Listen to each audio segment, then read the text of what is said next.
Cottagecore, a world of mushrooms and soft colors, flowing dresses, and using your flowered hands to knead dough in the sunshine-warmed silence of your own solitude.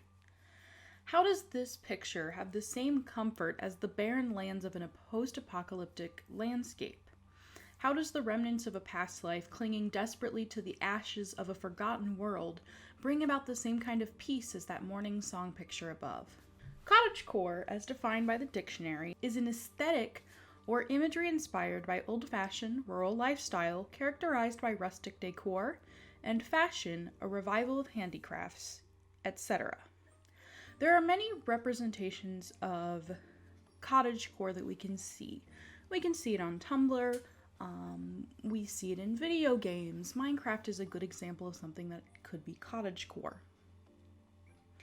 So how is that the same as a post-apocalyptic lifestyle?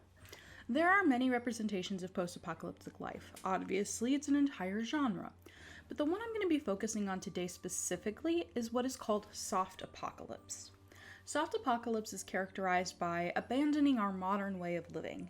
It is buildings overgrown with weeds and animals adventuring through cities. It is limited energy through only renewable resources and small pockets of people working together to make a community and to make life better. Examples of soft apocalypse in movies include Adventure Time and Kippo in The Age of the Wonder Beasts, and in gaming, The Legend of Zelda Breath of the Wild and Kirby and the Forgotten Land both fit this idea. The settings in The Last of Us also fits the aesthetic. Think of the mall, overgrown with weeds and filled with water at the bottom. I also would argue that the abandoned cities in Minecraft fit this aesthetic as well. It has this idea that it's been abandoned, but not forgotten per se. I'm sure from just the descriptions you can see that there are quite a few similarities between cottagecore and soft apocalypse. There's a certain oneness with nature, using limited resources, a quiet escape from the modern day setting.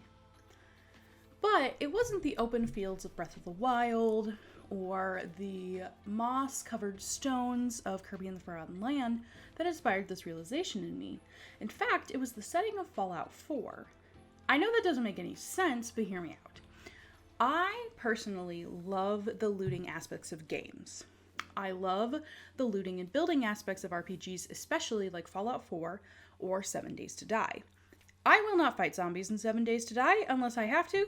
I will just loot stuff all day.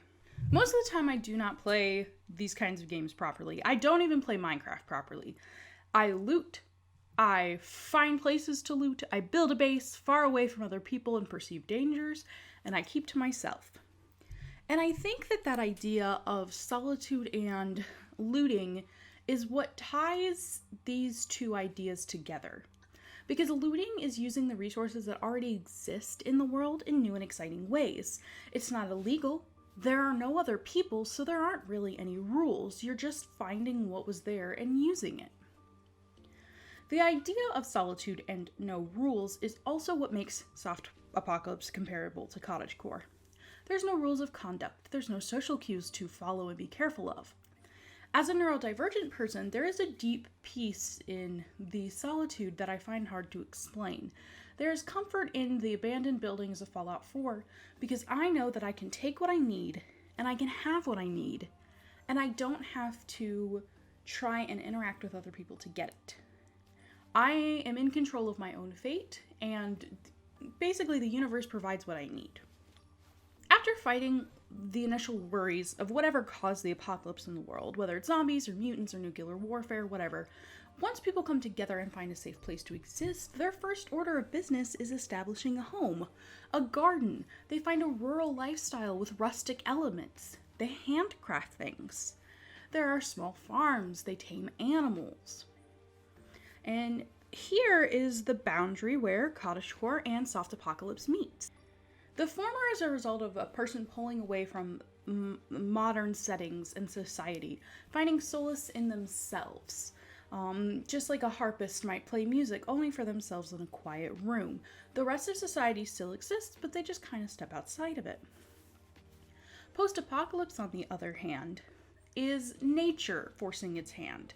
It is destroying society and leaving those who are left behind who embrace the same sort of lifestyle. And in the end, both are solitude and both are peace.